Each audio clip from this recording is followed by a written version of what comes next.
എല്ലാവർക്കും നമസ്കാരം.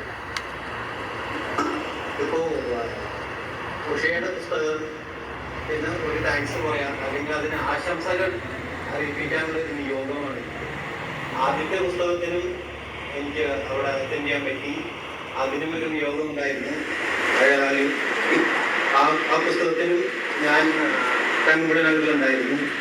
അത് നല്ല രസമുള്ള പുസ്തകമാണ്, വായിക്കാൻ നല്ല രസമുള്ള പുസ്തകം. അതുപോലെ തന്നെയാണ് ഈ രണ്ടാമത്തെ പുസ്തകം. ഇത് വായിച്ചുകൊണ്ടിരിക്കുമ്പോൾ എനിക്ക് ഇഷ്ടപ്പെട്ടതെന്നല്ലെങ്കിൽ ഞാനത് വായിച്ചു വരുമ്പോൾ എനിക്ക് ചില സംശയങ്ങളുണ്ടാവും. അടുത്ത ചാപ്റ്റർ എടുക്കുമ്പോഴത്തേക്കും ആ സംശയത്തിനുള്ള നിവാരണം അവിടെ കിട്ടും. അതേപോലെയാണ് ഉഷയുടെ എഴുതിയിരിക്കുന്നത്. അതുകൊണ്ട് തന്നെ അത് വായിക്കാൻ വളരെ എളുപ്പത്തിൽ വായിക്കാൻ സാധിക്കുന്ന ഒരു പുസ്തകമായി മാറി.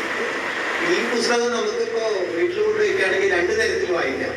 ഒന്നൊരു നോവൽ എന്ന മട്ടിൽ അതിങ്ങനെ വായിച്ചു പോവാം. അത്ര രസകരമായിട്ടുള്ള എഴുത്താണ് ഉഷയുടെ. ആദ്യത്തെ പുസ്തകത്തിലും അതുപോലെ തന്നെ നല്ല രസകരമായിട്ടുള്ള എഴുതിയാണ്. അതുപോലെ തന്നെ ഇതിന്റെ ചാപ്റ്റേഴ്സ് എല്ലാം വളരെ നന്നായിട്ട് ഇതിന് പ്രയോറിറ്റൈസ് ചെയ്ത് വെച്ചിട്ടുണ്ട്. അതായത് അതിന്റെ ടൈറ്റിലുകളെല്ലാം വളരെ നന്നായിട്ട് കൊടുത്തിട്ടുണ്ട്. അപ്പൊ നമുക്ക് എന്തെങ്കിലും ഒരു സംശയം തോന്നുകയാണെങ്കിൽ ആ പർട്ടിക്കുലർ ചാപ്റ്റർ എടുത്ത് നോക്കിക്കഴിഞ്ഞാൽ അതിനുള്ള ആൻസർ നമുക്ക് കിട്ടും.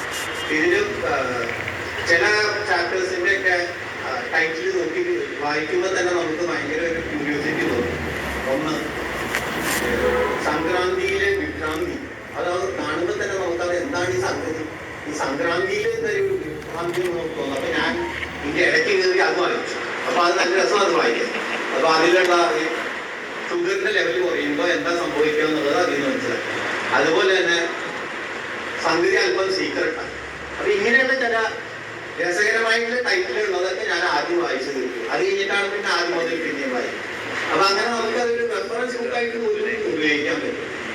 അപ്പൊ കുട്ടിയുടെ എഴുത്തിനെ പറ്റി പറയുകയാണെങ്കിൽ ഡോക്ടർമാർക്ക് സാധാരണ നമുക്ക് വളരെ ഇഷ്ടപ്പെട്ട ഒരു ഡോക്ടർ ഉണ്ടെങ്കിൽ നമ്മളെപ്പോഴും പറയും ആ ഡോക്ടറെ അടുത്ത് പോയാൽ മതി, നല്ല കൈപ്പുണ്യമാണ് ഡോക്ടർക്ക്.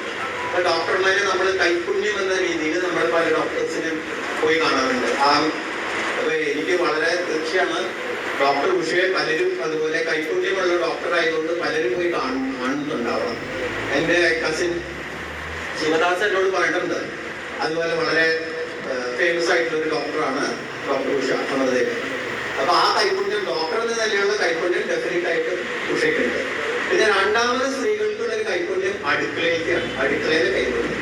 ഇപ്പൊ നമുക്ക് എന്റെ വായിക്ക് നല്ല കൈപ്പുണ്യമാണ് അടുക്കളയിൽ. നല്ല രുചികരമായുള്ള ഭക്ഷണം പാചകം ചെയ്തു. അപ്പൊ അതുപോലെ ഡോക്ടർ ഉഷയുടെ അടുക്കളയിലെ കൈപ്പുണ്യം നമുക്ക് അറിയണമെങ്കിൽ നമുക്ക് ശ്രീകുമാറിന്റെ അടുത്ത് ചോദിക്കേണ്ടി വരും. ശ്രീകുമാർ അതിനെ സാക്ഷ്യം വഹിക്കുന്നതായിരിക്കും. അപ്പൊ ആ മിക്കവാറും അത് നല്ല കൈപ്പുണ്യം തന്നെയായിരിക്കും. മൂന്നാമതൊരു കൈപ്പുണ്യമാണ് ഉഷയ്ക്കുള്ളത്, എഴുതാനുള്ള കൈപ്പുണ്യം. അതായത് ആദ്യത്തെ പുസ്തകവും രണ്ടാമത്തെ പുസ്തകവും അത് വായിച്ചാൽ നമുക്കറിയാം നല്ല കൈപ്പുണ്യമുള്ള എഴുത്താണ്. അപ്പൊ അങ്ങനെ മൂന്ന് തരത്തിലുള്ള കൈപ്പുണ്യവും കൊണ്ട് അനുഗ്രഹീതയാണ് ഉഷ എന്ന് പുസ്തകത്തിനും പറയാൻ പറ്റും. അപ്പൊ ആ പുസ്തകത്തിനും ഉഷയ്ക്കും ആശംസകൾ നേടാൻ വേണ്ടി ഞാൻ ഡോക്ടർ ഉഷ എന്ന് ഉപയോഗിക്കേണ്ട അന്നത്തെ ഉഷ എൻ്റെ ഒരു അനുജത്തെ പോലെയാണ്. എൻ്റെ വളരെ അടുത്ത ബന്ധുവാണ്. അതായത് എൻ്റെ ഭാര്യയുടെ കസിൻ സിസ്റ്ററിന്റെ ഭർത്താവിന്റെ കസിൻ സിസ്റ്റർ, വളരെ അടുത്ത ബന്ധുവാണ്. അദ്ദേഹത്തിന്റെ അനുജത്തെ പോലെയാണ്. അതിനാണ് ഞാൻ ഉഷാന്ന് ഉപയോഗിക്കുന്നത്.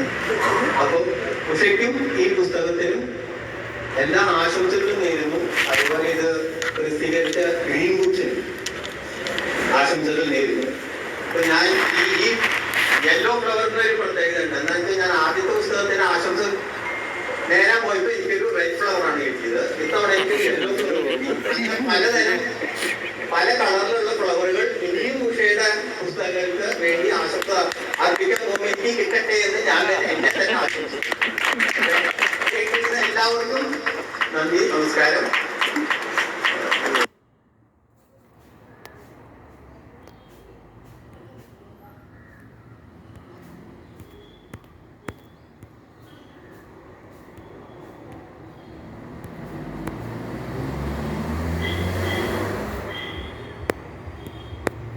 Kostar